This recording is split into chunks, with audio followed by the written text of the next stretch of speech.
আমার প্রিয় মাধ্যমিকের ছাত্রছাত্রী বন্ধুরা, শিক্ষার্থী বন্ধুরা, যারা এবারে 2025 সালে মাধ্যমিক দিতে চলেছ, তোমাদের জন্য অঙ্কের যে আজকের ভিডিও নিয়ে এসেছি, তোমরা দেখতেই পাচ্ছ, থাম্বনেল দেখতে পাচ্ছ, মাধ্যমিক গণিত সাজেশন 2025। যে জ্যামিতির থেকে যে তোমার 15-13খানা নাম্বার তোমার থাকে, উপপাদ্য থেকে 5, সম্পাদ্য থেকে 5, প্রয়োগ থেকে 3। তোমাকে আজ আমি এক্ষুনি এখানেই বলে রাখছি, এই 13টা নম্বর চোখ বন্ধ করে তুমি নিয়ে আসতে পারবে যদি আজকের এই কটা সাজেশান তুমি দেখে নাও। 100% অবশ্যই কমন পাবে, কথা দিলাম। দেখো, কোনো নড়চড় হবে না কথার। এবার জ্যামিতির এই কটা নম্বর তোমার হাত থেকে যেন বেরিয়ে না যায়, সেজন্য আজকে তোমাদের জন্য এই ভিডিও আনা। আমি এত করে বলছি কেন? তোমাদের ভালোর দিক কথা মাথায় রেখেই আজ বলছি। চলো আর কথা না বাড়িয়ে দেখে ফেলি কী আছে। দেখো, উপপাদ্য নম্বর 34, পাতা নম্বর 123। কি বলেছে? কোনো বৃত্তের একটি বৃত্তচাপের দ্বারা গঠিত সম্মুখ কেন্দ্রস্থ কোণ ওই চাপের দ্বারা গঠিত যে কোনো বৃত্তস্থ কোণের দ্বিগুণ। পাতা 123, খুলে ফেলো, দেখে নাও। উপপাদ্য নম্বর 2, উপপাদ্য 38, পাতা নম্বর 164। কি বলেছে? বৃত্তস্থ চতুর্ভুজের বিপরীত কোণগুলি পরস্পর সম্পূরক।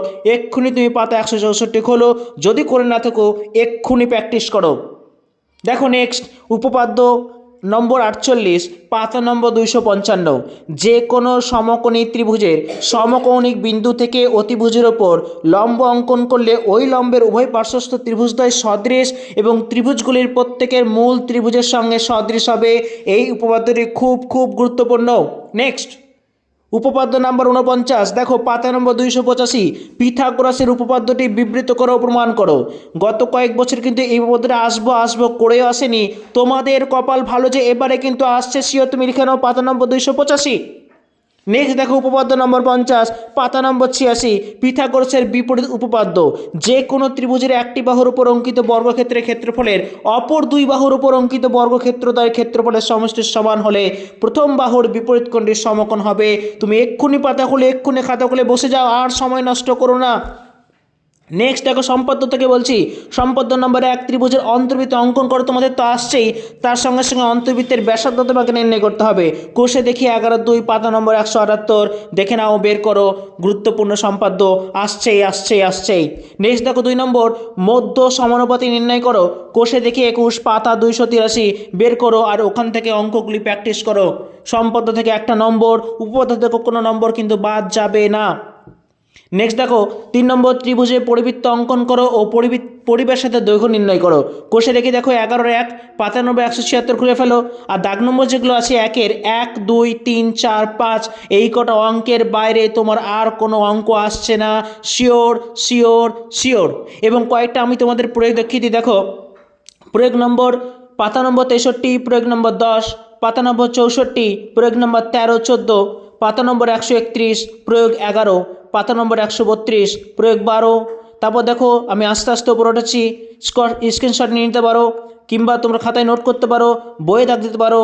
আর এগুলোর বাইরে আসছে না, তুমি লিখে নাও, প্র্যাকটিস করে নাও। অবশ্যই আমি থাম্বনেলেও লিখে দিয়েছি, এর বাইরে কিন্তু তোমাদের জ্যামিতি থেকে কোশ্চেন আসছে না। পাতা 167 দেখো, প্রয়োগ নম্বর 6, পাতা 168, প্রয়োগ নম্বর 7-8, পাতা 241, প্রয়োগ 5, পাতা 242, প্রয়োগ 6, 7, 8, পাতা 252, প্রয়োগ 17, 18, পাতা 287, প্রয়োগ 4, পাতা 288, প্রয়োগ নম্বর 6, 7, 9। এই কটা প্রয়োগগুলো তোমরা দেখে যাও। আশা করি এর বাইরে আর কোনো প্রয়োগ থাকছে না তোমাদের জ্যামিতি থেকে। আর আমি বলেছি আগেও, চোখ বন্ধ করে এই 13টা নম্বর তোমরা নিয়ে এসো। এই 13টা নম্বরও কোনো নড়চড় হবে না।